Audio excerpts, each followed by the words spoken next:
بسم الله الرحمن الرحيم. الحمد لله وحده والصلاة والسلام على من لا نبي بعده، وأشهد أن لا إله إلا الله وحده لا شريك له، وأشهد أن محمدا عبده ورسوله. أما بعد، فإن خير الحديث كتاب الله، وخير الهدي هدي محمد صلى الله عليه وسلم، وشر الأمور محدثاتها، وكل محدثة بدعة، وكل بدعة ضلالة، وكل ضلالة في النار. فأعوذ بالله السميع العليم من الشيطان الرجيم من همزه ونفخه ونفثه. إن الله لا يغفر أن يشرك به ويغفر ما دون ذلك لمن يشاء. وقال تعالى: ولو أشركوا لحبط عنهم ما كانوا يعملون. اللهم إنا نعوذ بك أن نشرك بك شيئا نعلمه ونستغفرك لما لا نعلم. اللهم إنا نسألك إيمانا ويقينا ومعافاة ونية. اللهم اجعل أعمالنا كلها صالحة واجعلها لوجهك خالصا ولا تجعل لأحد فيها شيئا. آج کا جو درس ہے وہ ہے شرک، اس کی تعریف اور اس کے اقسام. شرک کیا ہے اور اس کا گناہ کیا ہے، اس کی قسمیں کیا ہیں. شرک یہ کس کی ضد ہے؟ توحید کی ضد ہے. توحید کے معنی ساری عبادتوں کو اللہ کے لیے خالص کرنا، اور شرک کا معنی ہے اللہ کے حق میں دوسرے کو شریک کرنا. اس کی مثال ویسے ہی ہے جیسے شریک التجارت. تجارت اور بزنس میں کوئی آپ کا پارٹنرشپ ہے، اس کو کہتے ہیں شریک التجارت. تجارت میں پارٹنرشپ، شریک الاجر ثواب میں شریک. اور اسی طریقے سے کہا جاتا ہے شریک فی العمل. عمل میں چند لوگ کام کرنے والے ہیں، ان کو کہتے ہیں شریک فی العمل، یعنی اس کام میں اتنے لوگ کام کر رہے ہیں، ایک دوسرے کے ساتھ تعاون کر رہے ہیں. تو شریک کا معنی ہوا، شرک کا معنی ہوا کہ اللہ رب العالمین کی ذات میں، اس کے صفات میں، اس کے اختیارات میں، اس کے حقوق میں کسی بھی مخلوق کو شریک کیا جائے. یہ شرک سب سے بڑا گناہ کیوں ہے؟ اس لیے کہ شرک یہ اللہ کی تنقیص ہے، اللہ کی توہین ہے. دنیا میں انسان کی توہین ہوتی ہے شرک سے. مثال کے طور پر ایک آدمی نے اپنے 1 کروڑ روپے سے کوئی دکان سجائی، سپر مارکیٹ لگایا، اور اس میں جتنے ورکرز ہیں سب کی تنخواہ بھی دے رہا ہے، اور اس کے ساتھ ماہانہ اس کو مونتری بھی دے رہا 50,000 60,000. لیکن اس کے جتنے ورکرز ہیں وہ کام اس مارکیٹ میں نہیں کرتے، دوسرے کا کام کرتے ہیں. تو کیا اس کا اونر کبھی اس کو رکھے گا کام پر؟ کبھی خوش ہوگا؟ نہیں خوش ہوگا. تو اللہ کیسے اس بات سے خوش ہوگا کہ زمین کس کی ہے، آسمان کس کا، کائنات کس کی، کس نے پیدا کیا، کس نے آسمان سے روزی دی، کس نے ماں کے پیٹ میں روزی دی، کس نے ماں کے پیٹ سے باہر روزی دی، کس نے آسمان سے بارش برسا کے مردہ زمین کو زندہ کیا؟ کیا کوئی اور ہے؟ هل من خالق غیر اللہ یرزقکم من السماء والارض. کیا اللہ کے علاوہ بھی کوئی خالق ہے جو آسمان و زمین سے روزی دے رہا ہے؟ اس لیے شرک سب سے بڑا ظلم ہے کہ اس میں اللہ کی توہین ہے، اللہ کی تنقیص ہے. اور شرک سب سے بڑا ظلم اس لیے ہے کہ اس میں غیر اللہ کو اللہ کے قائم مقام پر بٹھا دیا گیا. اسی لیے اللہ نے کہا کہ ہم اس تمام گناہوں کو چاہیں تو معاف کر دیں، لیکن شرک کو کبھی معاف نہیں کریں گے. اس لیے مؤلف رحمہ اللہ کہتے ہیں شرک نام ہے اللہ کی ربوبیت الوہیت میں کسی دوسرے کو شریک کرنے کا. اللہ کی الوہیت میں شرک کے اندر عموماً بندہ اللہ کے ساتھ کسی غیر کو پکارتا ہے، بعض عبادتوں کو اس کے لیے ادا کرتا ہے، جیسے نظر و نیاز، خوف، امید، محبت و تعظیم. کہتے ہیں شرک کے اندر، شرک کی تو بہت ساری قسمیں، شرک اکبر اور شرک اصغر، بڑا شرک. لیکن شرک اکبر میں جو بڑے شرک ہیں جس کا مرتکب ہمیشہ ہمیں جہنم میں جائے، جس کی وجہ سے اس کے سارے اعمال باطل ہو جائیں گے. شرک اکبر کا مرتکب ہمیشہ میں جہنم میں جائے گا. شرک اکبر کا مرتکب اس کے سارے اعمال ضائع ہو جائیں گے، اور شرک اکبر پر جو مرا ہے اس کی کبھی مغفرت نہیں ہوگی.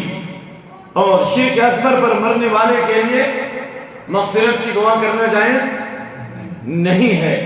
شرک اکبر کے ارتکاب کرنے والے کے لیے حدود حرم میں جانا جائز نہیں ہے. انما المشرکون نجس فلا يقرب المسجد الحرام بعد عامه هذا مشرک ناپاک ہے، شرک کرنے والا ناپاک ہے۔ دنیا کے تمام پانی سے سب سے افضل پانی، کائنات کے تمام پانی میں سب سے افضل پانی زمزم کا پانی ہے، جس کے بارے میں اللہ کے نبی صلی اللہ علیہ وسلم کی حدیث انہا طعام طعم و شفاء سقم، یہ کھانے والے کے لیے غذا بھی ہے، کھانا بھی ہے، اس میں پروٹین بھی ہے، کاربوہائیڈریٹ بھی ہے، اور اس میں کیلشیم بھی ہے، میگنیشیم، ساری غذائیت ہے اس میں، اور بیمار کے لیے شفا بھی ہے۔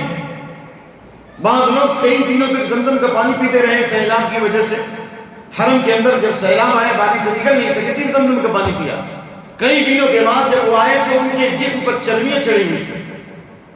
یہ صحیح واقعہ بتا رہا ہے، اس نامتبرک پانی کہ خیر ماء علی وجہ الارض، روئے زمین کا سب سے متبرک پانی ہے، کائنات میں سب سے افضل پانی ہے۔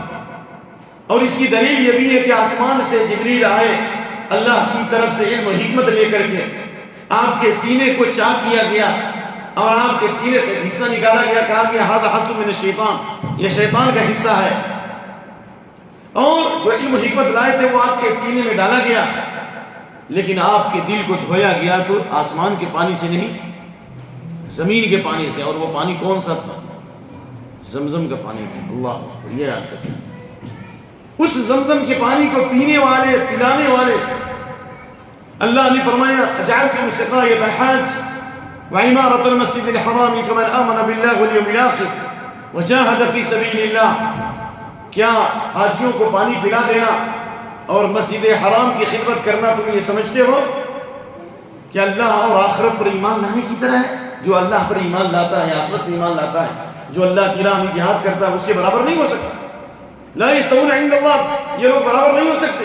واللہ لا یہدی القوم الظالمین، اللہ ظالم لوگوں کو، مشرک لوگوں کو کبھی ہدایت نہیں دیتا جب تک شرک سے بات نہ ہے۔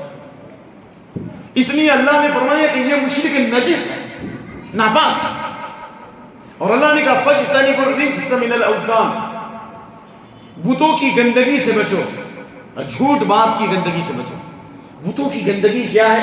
ابراہیم علیہ السلام نے دعا کی جو امام نے پڑھی، وَإِذْ قَالَ إِبْرَاهِيمُ رَبِّ اجْعَلْ هَذَا الْبَلَدَ آمِنًا وَاجْنُبْنِي وَبَنِيَّ أَن نَّعْبُدَ الْأَصْنَامَ۔ یاد کرو اس وقت جب ابراہیم علیہ السلام نے دعا کی، اے میرے رب مجھ کو میری اولاد کو بت پرستی سے دور رکھ۔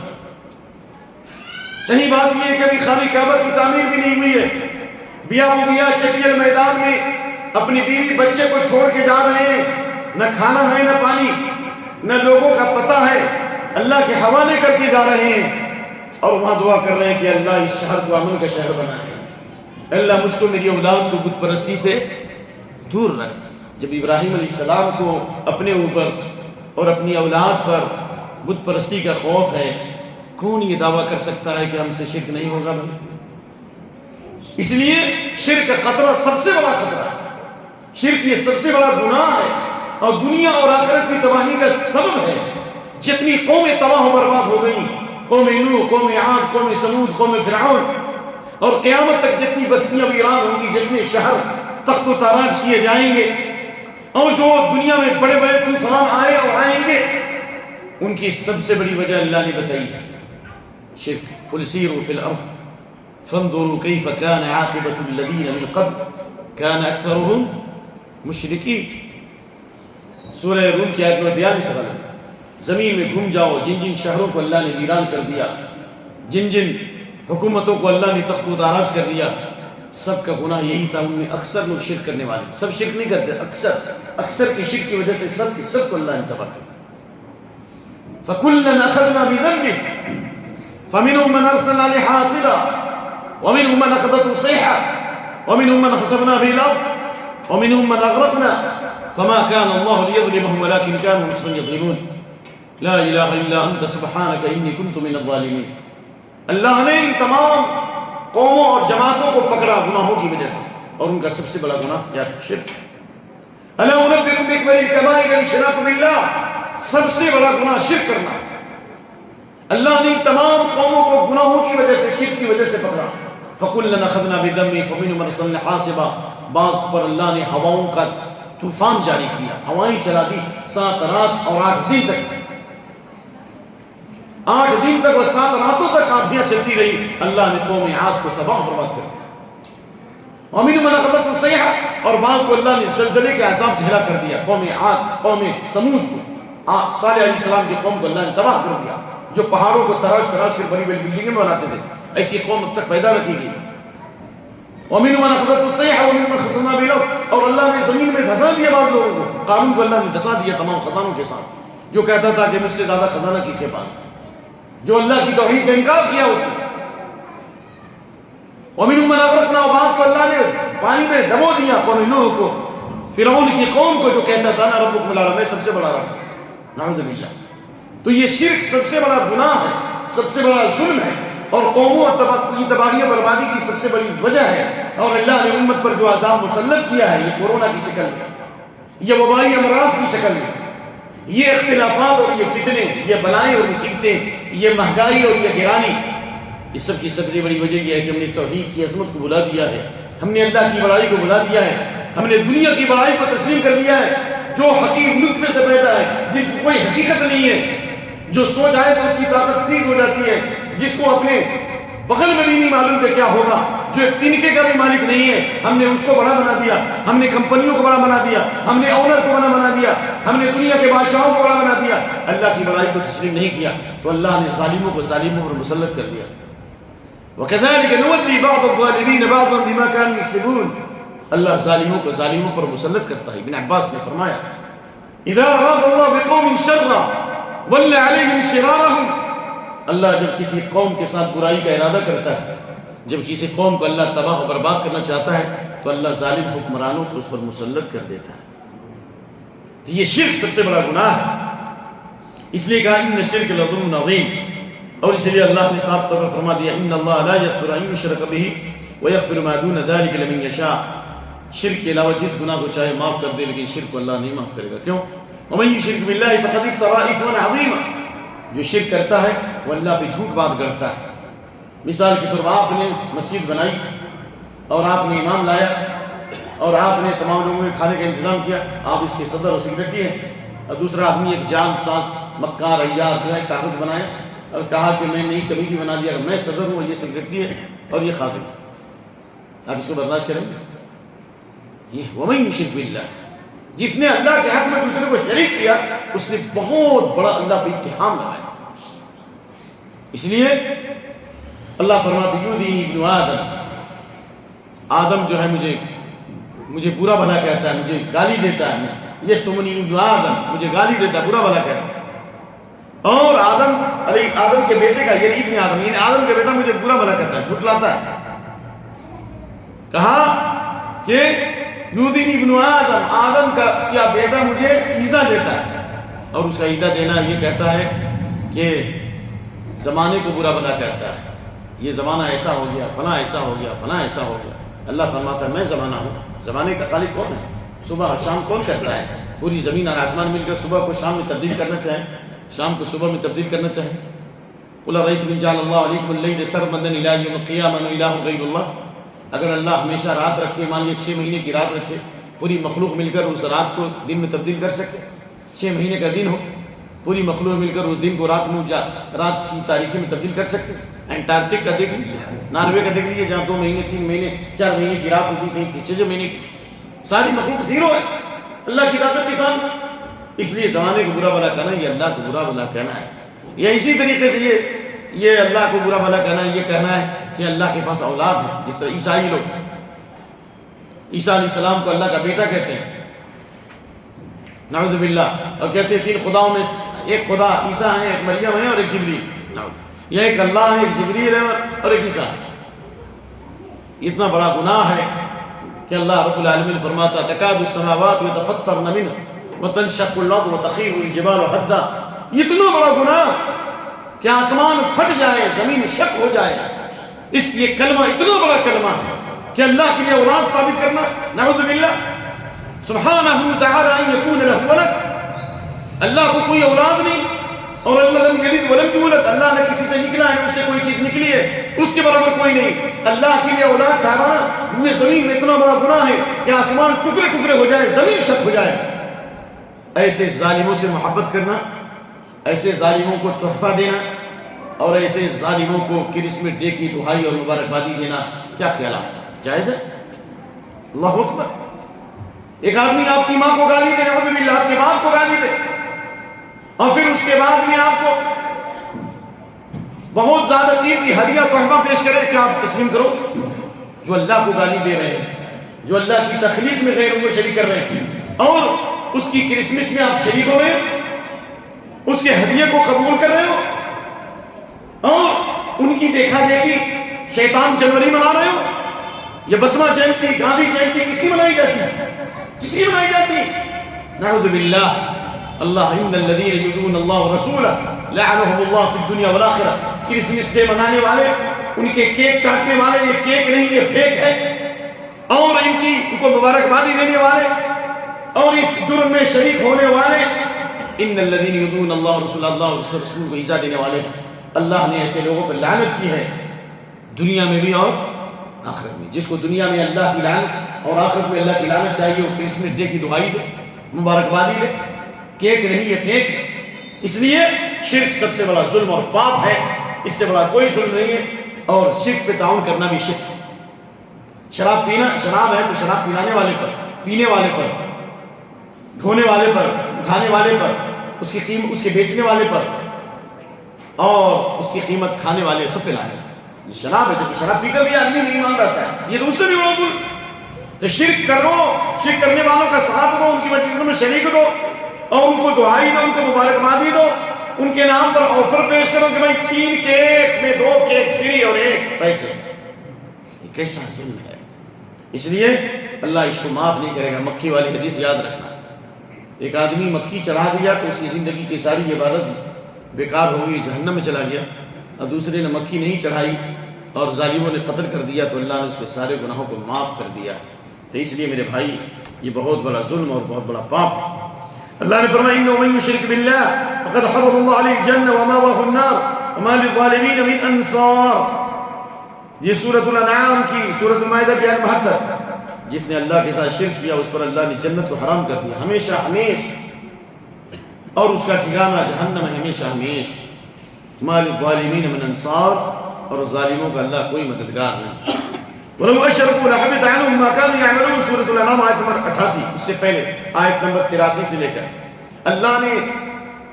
اللہ تعالیٰ نے 18 انبیاء کا تذکرہ فرمایا اور کہا فضلناہم علی العالمین, ہم نے ان کو سارے عالم پر فضیلت دی. نمبر 2 واجتبیناہم وہدیناہم, ہم نے ان کو چن لیا, سلیکٹ کیا. وہدیناہم الی صراط مستقیم, ہم نے ان کو صراط مستقیم کی ہدایت دی. اور اللہ نے کہا وَكُلًّا فَضَّلْنَا عَلَى الْعَالَمِينَ, سارے عالم پر ان کو فضیلت دی, ہدایت بھی دی, فضیلت بھی دی, سلیکٹ بھی کیا, صراط مستقیم کی ہدایت بھی, اللہ نے ان کا نام روشن کیا. لیکن اللہ نے فرمایا اگر ان سے بھی شرک ہو جاتا, اولاً تو شرک نہیں کرتے, اگر ان سے بھی شرک ہو جاتا تو ان کے سارے اعمال ضائع برباد ہو جاتے. اللہ اکبر. جبکہ انبیاء سے شرک کا صدور ممکن نہیں. امام کائنات, امام رسول, خاتم النبیین, رحمت للعالمین, صاحب لواء الحمد, نبی صلی اللہ علیہ وسلم, جن کی زندگی کے اللہ نے قسم کھائی, جو جنت کے دروازے کو کھلوائیں گے, جو قیامت کے دن مقام محمود پر فائز ہوں گے, جو شفاعت کریں گے, جن کی شفاعت کے بغیر کوئی جنت میں نہیں جا سکتا, وہ نبی مکرم جن کو قیامت کے دن اللہ سب سے بلند مقام پہ فائز فرمائے گا, اولین اور آخرین رش کریں گے. اس نبی کو اللہ تعالیٰ فرما رہا ہے وَلَقَدْ أُوحِيَ إِلَيْكَ وَإِلَى الَّذِينَ مِن قَبْلِكَ, آپ کی طرف وحی کی گئی اور آپ سے پہلے تمام نبیوں رسولوں پر کہ لئن اشرکت, اگر آپ نے بھی شرک کیا, سپوز دیٹ, مان لو, لَيَحْبَطَنَّ عَمَلُكَ, آپ کے سارے اعمال ضائع ہو جائیں گے. وَلَتَكُونَنَّ مِنَ الْخَاسِرِينَ, اور آپ گھاٹا اٹھانے والوں ہو جاؤ گے, یعنی دنیا اور آخرت میں گھاٹا اٹھاؤ گے. جب نبی صلی اللہ علیہ وسلم کو ایسی ڈانٹ اور دھمکی, تو پھر اور پر غور کیجئے اس کا کیا حال ہوگا. اس لیے اللہ تعالیٰ نے مشرک کا خون اور مال کو اللہ نے حلال کیا. اگر اسلامی حکومت میں اگر کوئی شرک کرتا ہے تو اس کا خون اور اس کا مال جو ہے حلال ہو جاتا ہے, لیکن جو شرک سے بچتا ہے اس کا خون اور اس کا مال ایک مسلمان پر حرام ہے. کل المسلم علی المسلم حرام ارضه وماله ودمه, ایک مسلمان کا دوسرے مسلمان پر اس کا مال, اس کی عزت و آبرو, اس کا خون حرام ہے. ایک مسلمان کی قیمت 7 آسمان 7 زمین سے زیادہ قیمتی.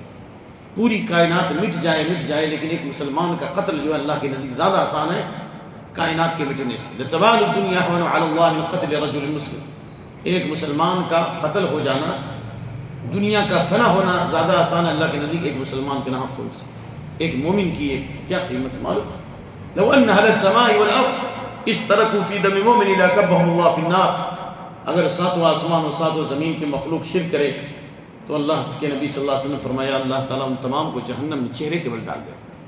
کس قدر قیمت ہے. جب تک ایک ایمان والا موجود ہے کعبہ موجود ہے. جب تک ایک ایمان والا موجود ہے کعبہ کی حرمت موجود ہے. یغدو جیشنا الکعبہ فإذا كانوا ببیداء خسف بأول آخر. آخری زمانے میں ایک لشکر کعبہ کو ڈھانے کے لیے آئے گا. پوری دنیا کے مشرکین اور کفار متحد ہو جائیں گے کہ مسلمانوں کو مٹانے کے لیے ان کے سینٹر اور ان کی مرکزیت کو ختم کر دیا جائے. چنانچہ جب بیدا مقام پہ آئیں گے اللہ اول اور آخر کو زمین میں دھسا دے گا. کیوں دھسائے گا؟ اس لیے وہ مشرک ہے. اور کن کو؟ اس لیے کہ ابھی ایمان والے موجود ہیں, ابھی شرک سے لوگوں کو بچانے والے موجود ہیں. کعبہ میں اللہ کی توحید کی آواز گونج رہی ہے, لبیک اللہم لبیک کے نعرے لگ رہے ہیں. تب تک کعبہ کو کوئی نہیں ڈھا سکتا ہے.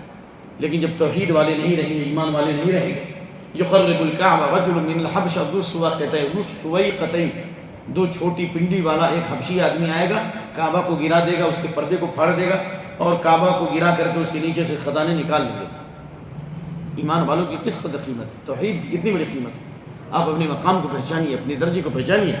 اس لیے اللہ کے نبی صلی اللہ علیہ وسلم نے فرمایا امرت ان اقاتل الناس حتى يقولوا لا الہ الا اللہ فاذا قالوا عصموا مني دماءهم واموالهم الا بحقها. مجھے حکم ملا ہے کہ میں لوگوں سے اس وقت تک جنگ کروں جب تک لا الہ الا اللہ نہ کہہ لے. اگر لا الہ الا اللہ کہیں گے تو ان کا خون, ان کا مال حرام ہو جائے گا. یہ اسلامی حکومت میں جب اسلامی اسٹیٹ قائم ہو, اسلامی دعوت. شرک سب سے بڑا گناہ ہے. رسول اللہ صلی اللہ علیہ وسلم نے فرمایا الا ونبئکم بأکبر الکبائر قلنا بلی یا رسول اللہ قال الاشراک باللہ وعقوق الوالدین. کیا میں تمہیں یہ نہ بتاؤں کہ سب سے بڑا گناہ کیا ہے؟ صحابہ نے کہا کیوں نہیں؟ اللہ کے نبی صلی اللہ علیہ وسلم نے کہا اللہ کے ساتھ شرک کرنا اور والدین کی نافرمانی کرنا. شرک کے بعد سب سے بڑا گناہ والدین کی نافرمانی کرنا. کیوں؟ اس لیے کہ دنیا میں اللہ نے پیدا کیا لیکن سبب کس کو بنایا؟ ماں باپ. اس لیے اللہ کے حق کے بعد سب سے بڑا حق کس کا ہے؟ ماں باپ کا. رضا الرب فی رضا الوالدین وسخط الرب فی سخط والدین. والدین اگر خوش ہیں تو اللہ بھی خوش ہے, اور والدین ناراض تو اللہ بھی ناراض. اس لیے والدین کا حق یہ ہے کہ ان کی زندگی میں ان کے لیے دعائیں کی جائیں, ان کی خدمت کی جائے, ان کے مرنے کے بعد ان کے رحمت مغفرت کی دعا کی جائے, ان کے رشتہ داروں کی تعظیم کی جائے, ان کے دوستوں کی تعظیم کی جائے, اور جن سے ماں باپ کا تعلق تھا ان تمام سے تعلق رکھا جائے. تو یہ سب سے بڑا گناہ والدین کی نافرمانی کرنا ہے. علامہ ابن قیم لکھتے ہیں کہ تخلیق کائنات اور اس کے نظم و انتظام کا مقصد یہ ہے کہ اللہ تعالیٰ کو اس کے اسماء و صفات کے ذریعے پہچانا جائے. کیا مطلب؟ کائنات کی تخلیق کا مقصد یہ ہے کہ اللہ کو پہچانا جائے اس کے اسماء و صفات سے. کیا مطلب؟ اللہ حی القیوم ہے. اللہ کی زندگی کی نہ ابتدا ہے نہ انتہا ہے. دنیا میں جس کو بھی زندگی ہے کس نے پیدا کیا؟ حی نے پیدا کیا, جو زندہ دے گا. کائنات کا جو نظام قائم ہے قیوم کے ذریعے قائم ہے. جب اللہ کا حکم ہوگا کائنات کا نظام ختم ہو جائے گا. وَمِنْ آيَاتِهِ أَن تَقُومَ السَّمَاءُ وَالْأَرْضُ بِأَمْرِهِ. اللہ کی توحید کی نشانی میں سے آسمان و زمین قائم اللہ کے حکم سے قیوم نے قائم کر رکھا ہے. اللہ نے بغیر کھمبے کے ساتواں آسمان کو بغیر ستون کے اللہ نے کھڑا کر دیا, اور زمین کو اللہ نے گاڑ دیا, اور اس کے اوپر جب زمین حرکت کر رہی تھی اللہ نے پہاڑوں کو میخ کی حیثیت سے گاڑ دیا. آسمان کو کس نے قائم کیا؟ زمین کو کس نے باقی رکھا؟ ان اللہ یمسک السماوات والارض ان تزولا. اللہ کے صفات کی معرفت حاصل کرو. اللہ نے آسمان کو ہلنے سے روک دیا, زمین کو ہلنے سے روک دیا. وَهُوَ الَّذِي يُمْسِكُ السَّمَاءَ أَن تَقَعَ عَلَى الْأَرْضِ إِلَّا بِإِذْنِهِ. اللہ چاہتا تو آسمان کو زمین پہ گرا دیتا کیونکہ اس میں ستون نہیں ہے, کہ کس نے آسمان کو روکا؟ اس سے اللہ کی معرفت حاصل نہیں ہوتی, اللہ کی عظمت قائم نہیں ہے. جی ایک معمولی مکان بناتے ہیں, اس میں بے شمار پیلرز لگاتے ہیں, ساتوں آسمان بغیر پیلر کے, اور ایک آسمان کی دوری دوسرے آسمان سے 500 سال کی مسافت. اللہ اکبر. تو کیا اس سے اللہ کی عظمت اور اس کی بڑائی اور بزرگی کا پتہ نہیں چلتا؟ ان فی خلق السماوات والارض واختلاف اللیل والنہار لآیات لأولی الالباب. آسمان و زمین کی تخلیق پر غور کرو. رات آتی ہے, دن آتا جاتا ہے, اور دن آتا ہے, رات جاتی ہے. کبھی رات چھوٹی, کبھی دن بڑا, کبھی دن بڑا تو کبھی رات چھوٹی. کیا عقل مندوں کے لیے اس میں نصیحت نہیں ہے؟ اس لیے کہا آسمان و زمین کا قیام وجود میں آیا, یہ اللہ کی توحید کی نشانی ہے.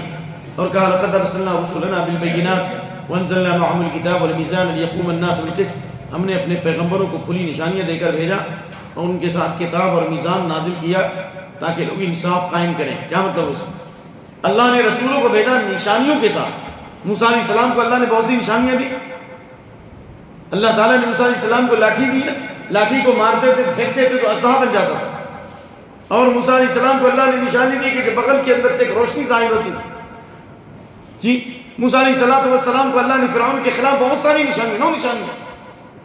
اس کا مقصد کیا ہے؟ تاکہ ما من نبی من الانبیاء نبی الا قد اوتی من الآیات ما مثل آمنه علیہ الا قد اوتی من الآیات ما مثل آمن علیہ بشر وانما كان الذي يؤتي الوحي اوحاه الله اليه وارجو ان اكون اكثر متابعا يوم القيامه. ابو ہریرہ کی حدیث بخاری مسلم. جتنے بھی نبی آئے ہیں تمام کو اللہ نے نشانیاں دی، معجزہ دیا تاکہ لوگ مان لیں کہ یہ اللہ تعالیٰ کی طرف سے. اور آپ نے فرمایا مجھے جو نشانی ملی ہے وہ قرآن، کہ پوری مخلوق مل کر قرآن جیسی کتاب تو دور کی بات ایک سورت بھی نہ لا سکے اب تک، اور نہ لا سکے نہ لا سکتے نہ لا سکیں گے. کہ اللہ کی توحید کی نشانی نہیں ہے کہ یاسین والقرآن الحکیم انک لمن المرسلین علی صراط مستقیم. قرآن حکیم کی قسم کہ اس قرآن کا مقابلہ پوری کائنات میں کر سکتے. بے شک قرآن کی قسم کہ آپ رسولوں میں سے ہیں اور آپ صراط مستقیم پر ہیں. اللہ نے رسولوں کو بھیجا نشانیوں کے ساتھ، ان پہ کتاب نازل کی اور میزان عدل اور انصاف قائم کرنے کا آلہ دیا. عدل و انصاف قائم کرنا ہے. عدل و انصاف جب تک زمین پہ قائم امن رہے گا، اور عدل و انصاف قائم نہیں ہے تو زمین میں فساد آ جائے گا. اس لیے اللہ نے نبی صلی اللہ علیہ وسلم کو عدل و انصاف قائم کرنے کا حکم دیا. ناپ تول میں بھی کمی نہ کرو اور عدل و انصاف قائم کرو، کیونکہ جب ظلم ہوگا تو اللہ کا عذاب آئے گا، اور جب عدل انصاف قائم ہوگا تو دنیا میں امن رہے گا. اس لیے اللہ کے نبی صلی اللہ علیہ وسلم نے صحابی کو جو بھیجا تھا یہودیوں کے پاس ان کا ٹیکس وصول کرنے کے لیے. جی لیکن جب انہوں نے سازش کی کہ بھائی کچھ گھٹا دیا جائے کچھ بڑھا دیا جائے، یعنی مان لیا کہ اگر 5 کنٹل ہے یہ 10 کنٹل ہے تو اس کو 7 کنٹل دیا جائے اور 1 کنٹل ان کو رشوت دے دیں اور 2 کنٹل سے ہم فائدہ اٹھائیں. یہودیوں نے سازش کی. نبی صلی اللہ علیہ وسلم کے جو سفیر تھے، آپ کے جو مندوب تھے، آپ کے جو محصول تھے، ان کے ساتھ سازش کی کہ کچھ گھٹا کے دیں، ان کو کچھ رشوت دیں. تو کیا کہا انہوں نے؟ کہا یا ابناء القردۃ والخنازیر، اے بندروں سوروں کی اولاد، رسول اللہ صلی اللہ علیہ وسلم کی محبت اور تمہاری دشمنی مجھے عدل اور انصاف سے نہیں روک سکتی. جو اللہ اور اس کے رسول کا حکم ہے اس کے مطابق میں تم سے وصول کروں گا، اور میں تمہارے بارے میں نفرت میں وہ باتیں نہیں کہوں گا جو تمہیں نہیں کہنا ہے. جتنی کمی اتنے ہی بولوں گا، جتنا لینا اتنے ہی لوں گا. جب نبی صلی اللہ علیہ وسلم کے سفیر نے یہ بات کہی، تمام یہودیوں نے زبان سے یہ آواز لگائی جب تک ایسے لوگ دنیا میں قائم رہیں گے دنیا کا نظام قائم رہے گا، اور جب یہ لوگ چلے جائیں گے عدل و انصاف ختم ہو جائے گا تو دنیا کا نظام بھی ختم ہو جائے گا. اللہ بہم قامت السماوات والارضون، آسمان و زمین ان لوگوں کے دم سے اللہ نے قائم کر رکھا ہے. یہ لوگ چلے جائیں تو آسمان و زمین ختم ہو جائے، زمین درامر ہو جائے. تو اس لیے اللہ تعالیٰ نے کتاب بھی نازل کی، عدل اور انصاف کا حکم بھی نازل فرمایا تاکہ لوگ عدل اور انصاف کو قائم کریں. اور سب سے بڑا انصاف یہ ہے کہ اللہ کی توحید پر قائم رہے اور شرک کی مخالفت کی جائے. اس لیے اللہ تعالیٰ نے اس حقیقت سے باخبر کیا. اس نے اپنے رسول بھیجے، اپنی کتابیں نازل کی تاکہ لوگ عدل و انصاف سے کام لیں. اور سب سے بڑا عدل و انصاف توحید ہے، بلکہ توحید عدل کا خلاصہ ہے اور شرک کھلا ہوا ظلم ہے. جیسا کہ اللہ تعالیٰ نے فرمایا ان شرک لظلم عظیم، کیونکہ شرک مقصد تخلیق کائنات کے سراسر مخالف ہے، سب سے بڑا گناہ ہے. لہذا اللہ تعالیٰ نے ہر مشرک کے لیے جہنم کو حرام کر دیا، اس کے جان مال و اہل و عیال کو اہل توحید کے لیے حلال قرار دیا. یہ اسلامی حکومت ہوتا، اسلامی نظام ہر جگہ نہیں. اس لیے کہ اللہ کے نبی کی حدیث من قتل موحدا لم یر رائحۃ الجنہ، کوئی کافر ملک میں رہتا ہے اور وہاں عہد و پیمان اور ایگریمنٹ کے ساتھ کسی کافر ملک میں اگر کسی کافر کو قتل کر دیا ناحق تو اس کو جنت کی خوشبو نہیں ملے. حدیث بخاری. من خرج على امتی یضرب برها وفاجرها ولا يتحاشى من مؤمنها ولا يفي لذي عهد عهدا فليس مني ولست منه. حدیث بخاری.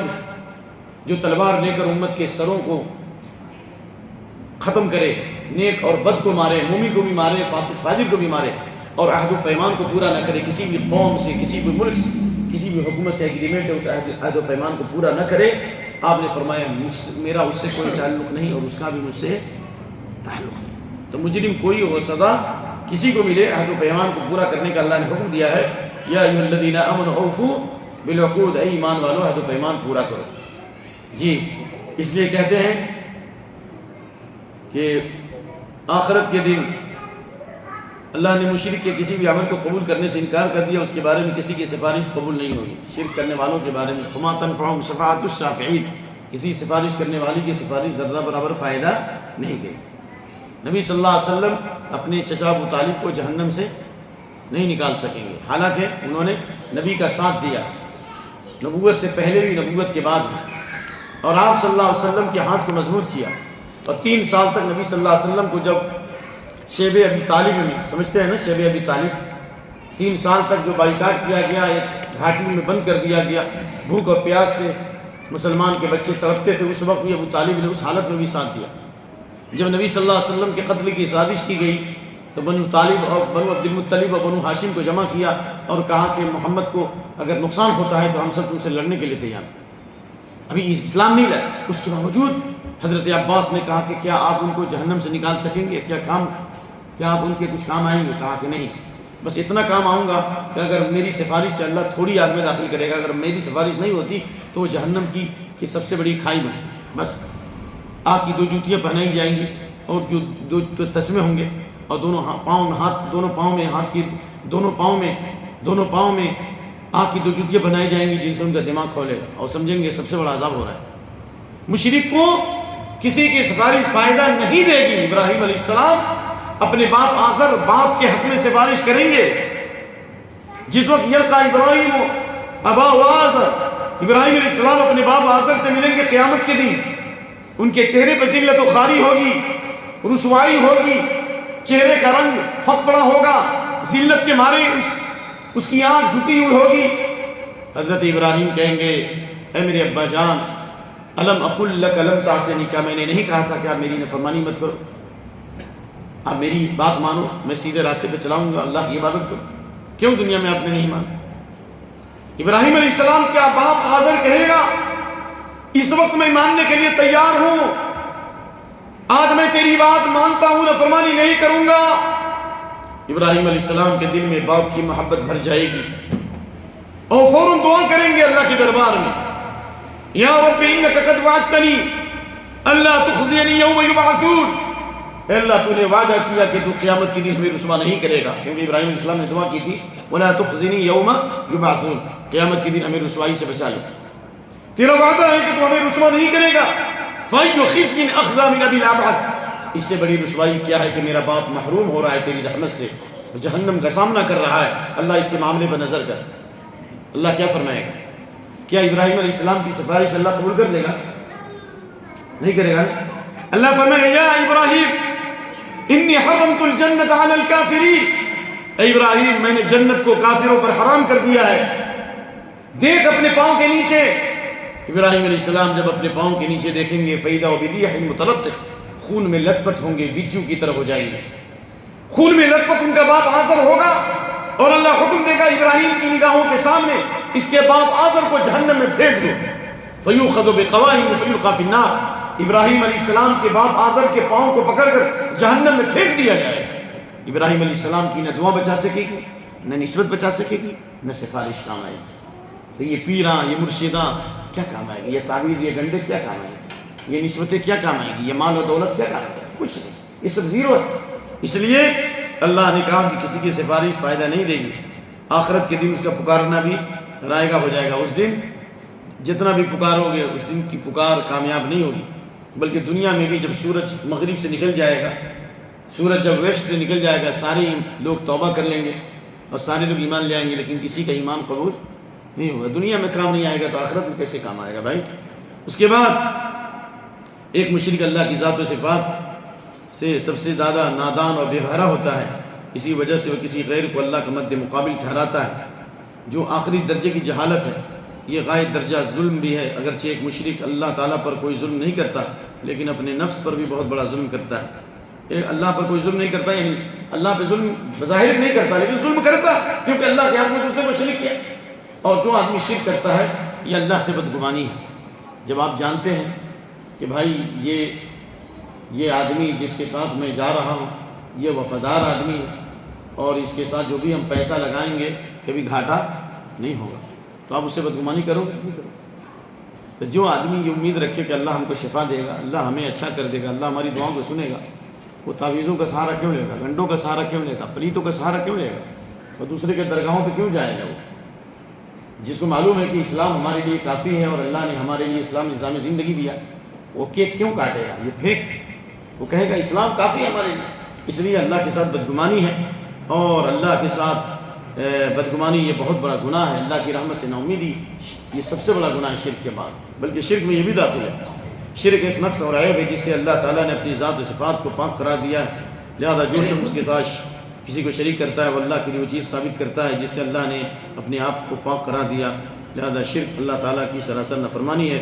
اس سے ہٹ درمی، اس سے زیادہ ہٹ درمی کیا ہو سکتی ہے، بلکہ اس کے خلاف اعلان جنگ ہے۔ اب اس کے بعد شرک اکبر کی قسمیں بتائی گئی ہیں۔ خلاصہ کلام یہ ہوا کہ شرک کی قباحت اور شرک کی شناعت یہ بہت بڑی لعنت ہے اور امت پر یہ عذاب کا سبب ہے، لہذا جس طرح ہم کھانے اور پینے کے بارے میں معلومات حاصل کرتے ہیں، دنیا کے بارے میں معلومات حاصل کرتے ہیں، ہم توحید کے بارے میں بھی جانیں کہ توحید کیا ہے اور شرک کیا ہے، کیونکہ جب تک کہ ہم یہ نہیں جانیں گے شرک کیا ہم کیسے بچیں گے۔ اس لیے حضرت حذیفہ کہتے ہیں سارے صحابہ خیر اور بھلائی کے بارے میں پوچھتے تھے اور میں ہمیشہ خیر شر کے بارے میں، فتنے کے بارے میں، برائی کے بارے میں پوچھتا تھا تاکہ میں بھی بچ سکوں اور لوگوں کو بچ سکوں۔ لہٰذا شرک سے بچنے کے لیے پہلے نمبر پر کلمہ توحید لا الہ الا اللہ، سب سے پہلے نمبر پر علم حاصل کیجیے۔ نمبر 2 کلمہ توحید لا الہ الا اللہ وحدہ لا شریک لہ پڑھیے۔ نمبر 3 شرک سے بچنے کے لیے جو دعا میں بار بار ذکر کرتا ہوں، ہر آدمی پڑھے، صبح شام ہر وقت پڑھے، اللہم انی اعوذ بک ان اشرک بک وانا اعلم واستغفرک لما لا اعلم۔ شرک سے بچنے کے لیے جو دعا ہے، اگر اس دعا کو پڑھیں گے تو اللہ آپ کی ساری پریشانی کو دور کر دے گا، کیونکہ اللہ کے نبی صلی اللہ علیہ وسلم نے اپنے اہل بیت کو بتایا کہ کسی بھی پریشانی اور مصیبت میں ہو تو یہ دعا پڑھو، اللہ اللہ ربنا لا شریک لہ، اللہ اللہ ربنا لا شریک لہ۔ اور اگر کسی بھی مصیبت و پریشانی میں ہے تو آپ نے عام صحابہ کو یہ تعلیم دی، اللہ اللہ ربی لا اشرک بہ احدا، اللہ اللہ ربی لا اشرک بہ شیئا، اللہ تعالیٰ ہی میرا رب ہے اور اس کے سوا کسی کو شریک نہیں کرتا۔ تمام بیماریوں سے، مصیبتوں سے اور پریشانیوں سے نجات ہے۔ اللہ سے دعا ہے کہ اللہ ہمیں توحید کا مضبوط علم عطا فرمائے، شرک کی تمام قسموں سے ہمیں محفوظ رکھے، اور شرک کی غلاظت اور قباحت اور شناعت سے اللہ امت کی حفاظت فرمائے، اور اللہ تعالیٰ مشرکین کے شرک سے بھی دور رکھے اور ان کی صحبت سے بھی دور رکھے، کیونکہ اللہ نے ابراہیم علیہ السلام کی صفت بیان فرمائی، وما کان من المشرکین، شرک بھی نہیں کرتے تھے اور شرک کرنے والوں میں نہیں تھے، یعنی شرک کرنے والوں کی جماعت میں نہیں جاتے تھے۔ من جامع المشرک وسکن معه فإنما مثله، جو مشرک اور کافر کے ساتھ رہے، کھائے پیے رہے، بود و باش اختیار کرے، اس کا بھی شمار اسی میں ہوگا۔ من حدیث مسلم شریف، انا بریء من کل مسلم یقیم بین ظہران المشرکین، میں ہر اس مسلمان سے بری و بیزار ہوں جو مشرکین کے بیچ میں رہتا ہے، غیر ضروری طور پر ان کے ساتھ گھومتا پھرتا ہے۔ نفرت کرو شرک سے، ہاں ان کے ساتھ عہد و پیمان کیا جائے گا، ان کے ساتھ کاروبار کیا جائے گا، لیکن ان سے محبت کرنا، ان سے کھانا پینا اور ٹہلنا گھومنا پھرنا، عیش موج مستی کرنا لا یجوز ابدا۔ ابراہیم علیہ السلام نے کہا قد بدا بیننا وبینکم العداوۃ والبغضاء ابدا حتی تؤمنوا باللہ وحدہ، اے میری قوم کے لوگوں جب تک تم اللہ پہ ایمان نہ لاؤ، ہمارے اور تمہارے درمیان اس وقت تک نفرت رہے گی جب تک تم اللہ پہ ایمان نہ لاؤ۔ ہم شرک سے بھی نفرت کریں، شرک کرنے والوں سے بھی نفرت کریں، توحید سے محبت کریں اور اہل توحید سے بھی محبت کریں، ان کا تعاون کریں۔ اللہ تعالی ہمیں توحید کا مضبوط علم عطا فرمائے، شرک اور اسی غلاظتوں سے دور رکھے۔ سبحان ربک رب العزۃ عما یصفون وسلام علی المرسلین والحمد للہ رب العالمین۔ آئندہ ہفتے میں میرا سفر ہے، بلکہ کل ہی سفر ہے۔ اللہ سے دعا ہے کہ اللہ اس درس کو قبول فرما اور ہمیں اور آپ کو اور آپ تمام لوگوں کی پریشانی کو دور فرما، ہمارے بچوں بیویوں کو آنکھوں کی ٹھنڈک بنا، جو مشکلات اللہ اسے آزاد فرما، اور اگر یہ درس اللہ تیری رضا کے لیے ہے تو میرے لیے سفر کو آسان فرما، خیریت کے ساتھ لے جا اور لیا، تمام مشکلات سے ہمیں دور رکھ اور دین کی خدمت کی توفیق عطا فرما۔ سبحانک اللہم و بحمدک واشہد ان لا الہ الا انت واستغفرک واتوب الیک۔ السلام علیکم ورحمۃ اللہ وبرکاتہ۔ اگر آئندہ درس اگر رکھنے کا آپ لوگوں کو شوق ہو اور اگر کچھ فائدہ پہنچتا ہے تو آن لائن درس رکھ لیں، انشاءاللہ کوئی حرج نہیں، کیونکہ آپ کو میرے چہرے سے کیا ملے گا، میری آواز تو پہنچے گی کہیں سے انشاءاللہ۔